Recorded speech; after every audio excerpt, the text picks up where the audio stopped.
You know, a lot of people go after Fox News. Almost no one goes after Fox Business, so I decided to. And I found this segment about Elizabeth Warren's speech on Democrats I covered yesterday, where she said they shouldn't be moderate. Let's watch. So much for that unity message, right? Okay, let's get one thing straight. Progressives do want unity among other progressives. There's unity among Justice Democrats, Brand New Congress, National Nurses United, etc. What we don't want is unity with groups that aren't progressive. Because, you know, then it's hard to get a progressive message out there. Instead, she wants to see some kind of war within the Democratic Party. Now I just imagine Bernie Sanders, Elizabeth Warren, and Ro Khanna on one side going, just shooting people in a war. Oh, this is for now supporting single-payer health care. Oh! I'm on, I know. She wants these factions, and she wants to have her faction win. Gina Loudon, Michael. And she probably would, considering how progressive ideas are extremely popular in America right now. Star Hopkins are back with me. Michael, how's this going? The Intelligence Report, the most pretentious name I've ever heard. Like, seriously, imagine if I called myself the Completely Right Channel. I help you guys. You know, I would recommend to any Democrat running that we not eat our own. Okay, then explain primaries to me. Oh, wait, this guy's probably against primaries and just believes it should nominate a single candidate unanimously every time. Even though primaries have been proven to make a party stronger, but, you know, let's ignore that.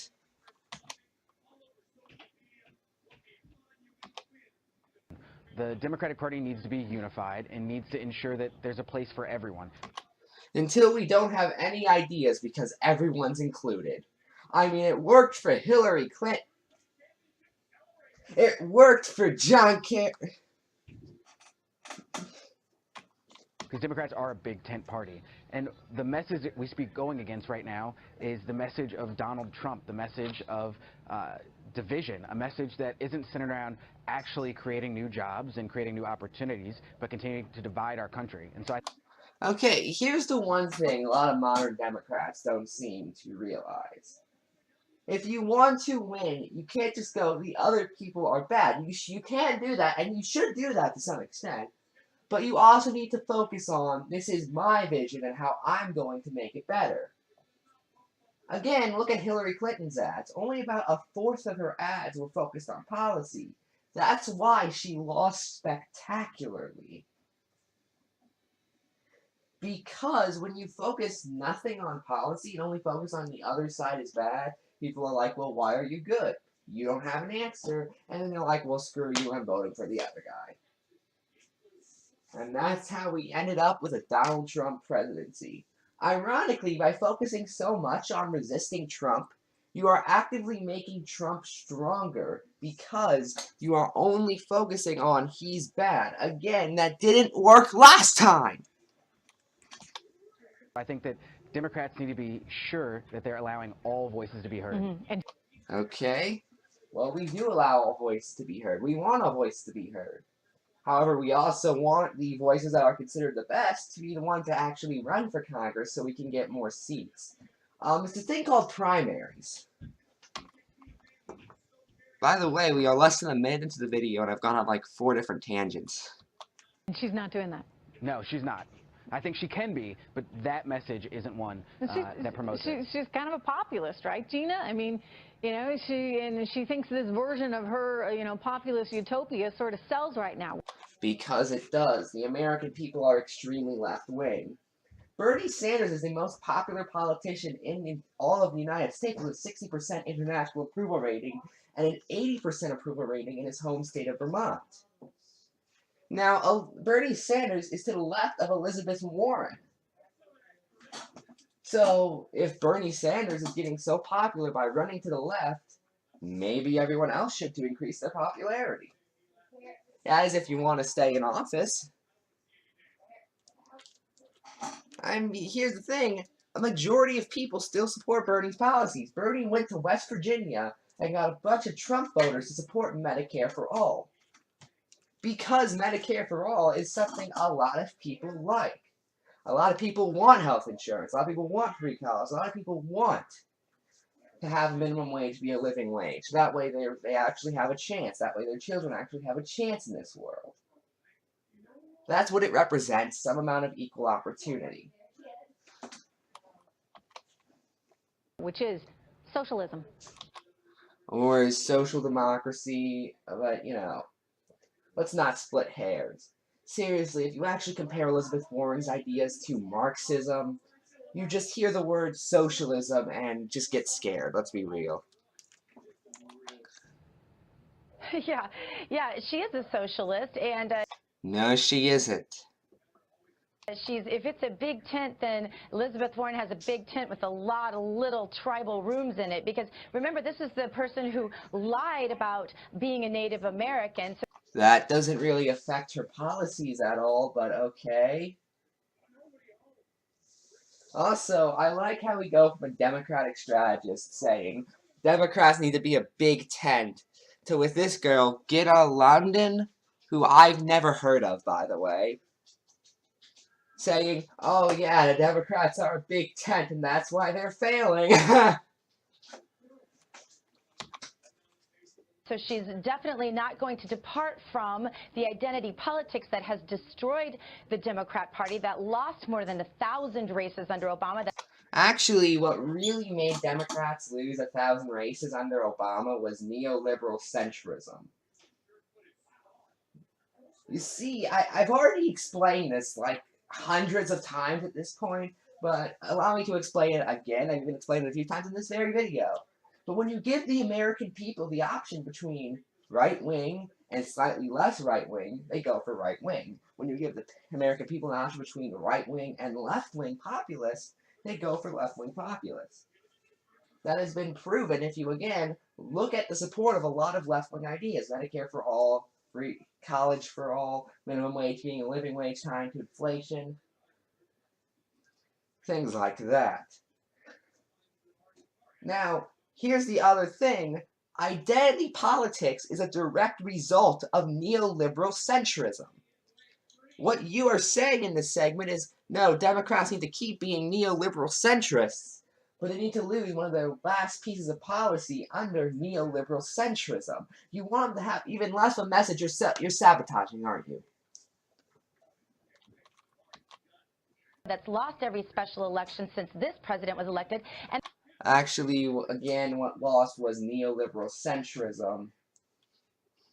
that has made their fundraising at record lows. So, but Republicans must be sitting down at night praying she runs. I'm just looking.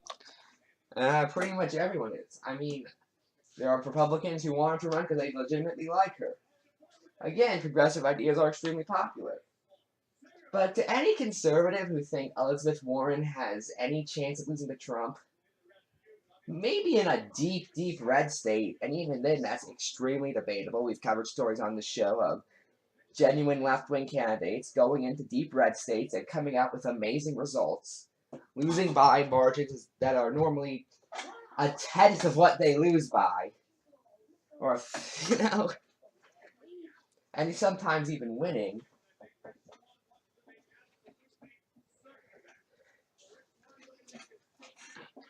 But here's the thing, again, with how popular Warren ideas are, if she does run, she has a pretty decent chance at winning, I'd say. She has been in the Senate for an extremely long time. There's a reason why she was not one of those 1,000 seats that were lost under Obama. Looking at this picture of her and Bernie Sanders together, and it's rather fitting, because, Gina, this is what she thinks she should tap into, right? And she's right, because Bernie Sanders' ideas are extremely popular. Again, he's the most popular politician in America. What you are basically saying right now is the most popular politician in America will lose to someone with a 35% approval rating. 60% versus 35%. She needs enthusiasm. There's been a huge enthusiasm gap, as the pros like to call it, and the reason is she just hasn't been able to ignite excitement amongst the base. What are you talking about? The progressive base loves her. You actually look at at a lot of progressive news shows, when they think, okay, who are progressive politicians, they say Bernie Sanders, sometimes they'll say Ro Khanna, although he's still relatively new to the scene, and a lot of them will say Elizabeth Warren. The base loves her. The problem is the establishment and corporate neoliberals don't love her. And you are getting them confused with the base. Maybe intentionally, but that's just a conspiracy theory. Many of whom actually switched sides and voted for Donald Trump. So, Gina.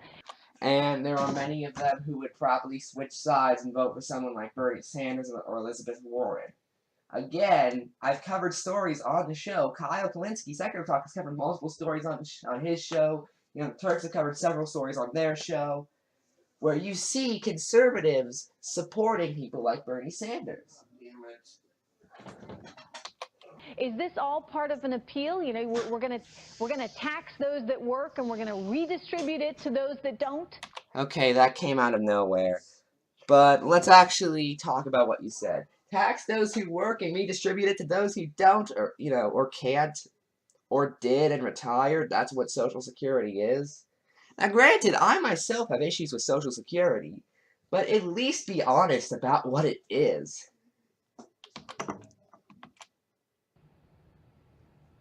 You can't put Please clap. lipstick on a pig and get a princess, Trish, and that's what she's trying to do. She is socialism, and socialism by any other name is socialism. I like how the Democratic strategist guy is just sitting there not saying anything at this point. Also, that's oddly McCarthyian, don't you think? Yeah, you're a socialist. Oh, what's that? You are not a socialist? There are many differences between what you believe and socialism? Well, you're still a socialist. Again, am I the one who thinks that sounds oddly McCarthyian? And America is not at its heart okay with that. We don't. Again, your definition. Okay, let's ignore what real socialism actually is. Let's ignore what Marxism actually is. Because you guys don't know, and I'm gonna just pretend like you're right for about half a second. I know I shouldn't, but I'm going to. These socialist ideas of people like Bernie Sanders and Elizabeth Warren are extremely popular. They're the most popular politicians in the country right now. If the American people don't want what you think is socialism, then explain that. Now, granted, the American people aren't actually socialist, because none of them support workers controlling the means of production, which is socialism, but I'm being extremely generous.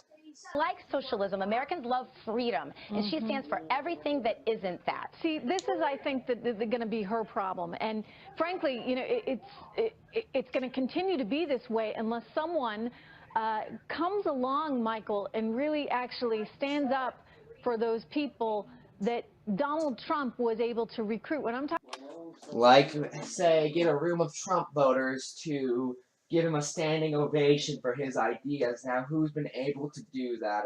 Bernie Sanders, maybe?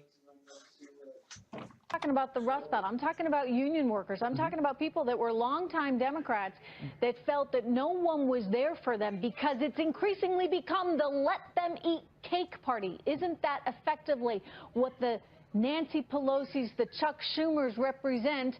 And then you got Elizabeth Warren, who's off there in left field as a populist socialist. Well, let me say this. Okay. Yeah, I do agree to some extent that, yeah. I want to make one thing clear. I do, to some extent, agree with this segment's message, that being, Democrats need to find more popular ideas.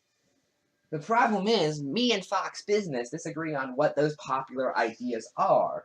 Now, I have actual polling on my side, and they have right-wing libertarian morality, because that's the only thing they really have, appeal to morality arguments. Democrats who voted for Donald Trump are coming home back to the Democratic Party in 2018. When we look at the polls... That's a huge assumption to make. I mean, didn't you guys already make that assumption in 2004? And how well did that go for you?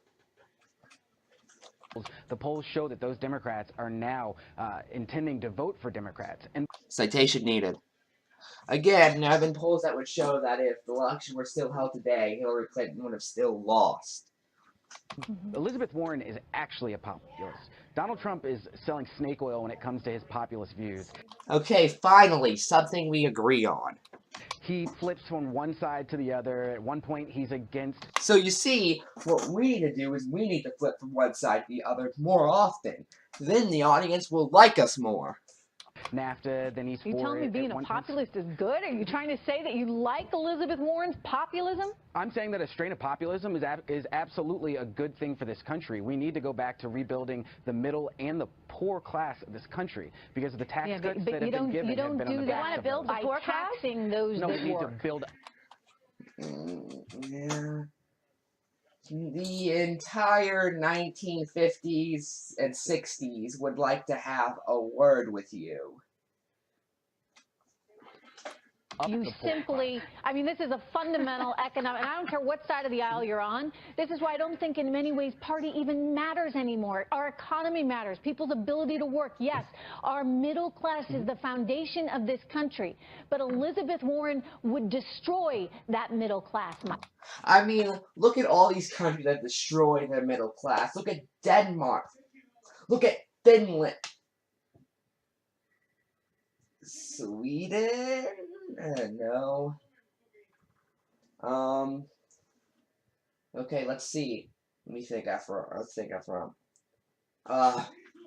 Elizabeth Warren is kind of left-wing. You know what else is left-wing? Venezuela. You know what's sad? Fox Business would probably take that seriously. Michael. I disagree with you on that. I think Elizabeth Warren would do more to protect the workers' rights, to make sure that people are getting paid a fair wage than Donald Trump will ever do. There's a difference between saying you're going to do something and doing it. Donald Trump has said that he's going to do things. I think the proof right now is in the pudding. We look at a market that's above 22,000 as we look at an unemployment rate of 4.3%, and we see wages starting to move up. Final word to Gina. Come on. Yeah, when you look. I like how you cut him off the second he actually tries standing up to you. Really makes you think. Look at the inner city, any inner city that Democrats have run for a decade, Trish, and I will show you an entire underclass that is being kept an underclass because the Democrats want to use them for their votes. Or because they haven't been focusing on them, so that way, you know, they can get more corporate donors and conservative voters, which has failed. Take a look at the massive growth in the city of Detroit right now under this president, and then you tell me what the Democrats have ever done for poor people. The entire New Deal, maybe? Gina, Michael, thank you so much. Good to have you here today. Okay. How long was this? Oh god, 18 minutes. To say it was 5 minutes, I made this video almost 20. Yeah, sorry I went on a few tangents there. It's just this segment really annoyed me. Anyway, that was Fox Business. If you have anyone else you want me to talk about, tell me in the comments below. And I'm Ephrom, and good night.